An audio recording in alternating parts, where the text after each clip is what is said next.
তদন্ত করে কিছু ক্লু পায়। সেই ক্লু ধরে পুলিশ মেয়েটার বাবা মা এবং চাচা চাচিকে জিজ্ঞাসাবাদের জন্য থানায় নিয়ে আসে। তারা থানায় এসেই ওই প্রতিবেশীদের বিরুদ্ধে সাক্ষ্য দিতে থাকে এবং তাদের দিতে বলে। বাবা মা বারবার বলতে থাকে আমার মেয়েটাকে ওই প্রতিবেশীরা মিলেই মেরেছে, কিন্তু পুলিশ সেই কথায় পাত্তা না দিয়ে তাদেরকে স্বাভাবিক ইনভেস্টিগেশন চালিয়ে যেতে শুরু করে। এক প্রকার যখন জোরালো জিজ্ঞাসাবাদ শুরু করে এবং ক্লুগুলো সামনে নিয়ে আসে, তখন চাচি শাহিনা বেগম পুলিশের কাছে স্বীকার করে ফেলে যে তারাই শনিবার রাতে মেয়েটাকে।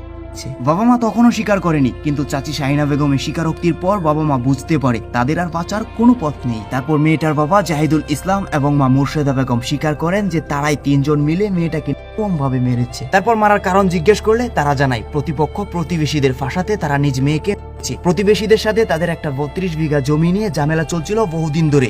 তার চাচি শাহিনা বেগম তাদেরকে প্ল্যান দিয়েছিল নিজ মেয়েকে ওই জমিতে রেখে আসতে, তারপর তারা করবে ওই প্রতিবেশীদের নামে। এতে করে মামলায় প্রতিবেশীদের জেল হলে তারা সহজেই 32 বিঘা জমি দখল করে নিয়ে যেতে পারবে। এজন্যই তারা 27 জন প্রতিবেশীদের নামে করেছিল, যাতে ওই পরিবারের সবার জেল হয়। কুড়িগ্রাম সদর থানার অফিসার ইনচার্জ হাবিবুল্লাহ এই ঘটনার সত্যতা নিশ্চিত করেছেন। তাছাড়া মেয়েটাকে কিভাবে হয়েছিল সে ঘটনা স্বীকারোক্তিও বাবা মার কাছ থেকে নিয়েছে পুলিশ। জান্নাতি মেয়েটার খুব বেশি বয়স হয়নি, মেয়েটার বয়স ছিল মাত্র 15 বছর, পড়াশোনা করতো ক্লাস 9-এ। গ্রামের সবাই এই ঘটনায় খুবই অবাক হয়েছে এবং মেয়েটার জন্য শোকাহত হয়ে কেঁদে কেঁদে বলছিল মেয়েটার আচরণ খুবই ভালো ছিল, খুবই সহজ সরল এবং নম্রভদ্র একটা মেয়ে ছিল। মেয়েটার স্কুলের শিক্ষক এবং সহপাঠীরা জানিয়েছে মেয়েটা পড়াশোনায় খুব ভালো ছিল, বেঁচে থাকলে হয়তো সামনে বছর এসএসসি পরীক্ষা দিত, হয়তো ভালো একটা রেজাল্টও করত। আমাদের চারপাশে কত শত দম্পতির সন্তান হয় না বিদায় এই হাসপাতাল থেকে ও হাসপাতাল দৌড়াদৌড়ি করে দিন পার করে।